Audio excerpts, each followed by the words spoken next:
தருமபுரி மாவட்டம் காரிமங்கலம் அருகே குட்டூர் கிராமத்தில் புதியதாக திறக்கப்பட்ட மதுக்கடையை அகற்றக் கோரி பாமகவினர் சார்பில் 100க்கும் மேற்பட்டோர் முற்றுகை போராட்டத்தில் ஈடுபட்டனர். இதனால் அப்பகுதியில் போலீசார் குவிக்கப்பட்டதால் பரபரப்பு ஏற்பட்டது.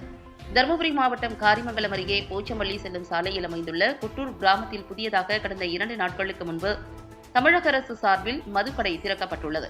இந்த மதுக்கடை பல உட்கிராமங்களுக்கு பேருந்து நிறுத்தமாக செயல்பட்டு வருகிறது. இந்த பிரிவு சாலையை மாணவ மாணவிகள் காலை மாலை என இரு வேளைகளும் பயன்படுத்தி வருகின்றனர். மேலும் இரவு நேரத்தில் இந்த வழியாக செல்லும் பெண்கள் மது பிரியர்களின் தொல்லை காரணமாக அச்ச உணர்வுடன் செல்ல வேண்டிய சூழ்நிலை ஏற்பட்டுள்ளது. இந்த கடையை மூட வேண்டும் என அப்பகுதி மக்கள் கோரிக்கை விடுத்தனர். இந்த கோரிக்கையை வலியுறுத்தி பாமகவினர் முற்றுகை போராட்டத்தில் ஈடுபட்டனர். இதனால் அப்பகுதியில் ஏராளமான பெண்கள் மற்றும் பொதுமக்கள் திரண்டனர். எனவே சம்பவ இடத்தில் பரபரப்பு ஏற்பட்டது. ஆனால் சம்பந்தப்பட்ட துறை அதிகாரிகள் பேச்சுவார்த்தைக்கு வராததாலும் பெண்கள் நீண்ட நேரம் அங்கு காத்திருந்ததாலும் சம்பவ இடத்தில் போலீசார் குவிக்கப்பட்டனர்.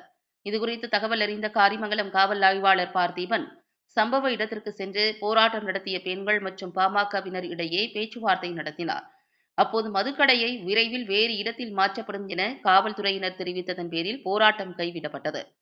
தமிழக அரசு படிப்படியாக மதுக்கடையை குறைப்பதாக குறிவிட்டு இடம் மாறுதல் என்ற பெயரில் பல்வேறு புதிய மதுக்கடைகளை திறந்து வருவதாக பொதுமக்கள் குற்றம் சாட்டி வருகின்றனர்.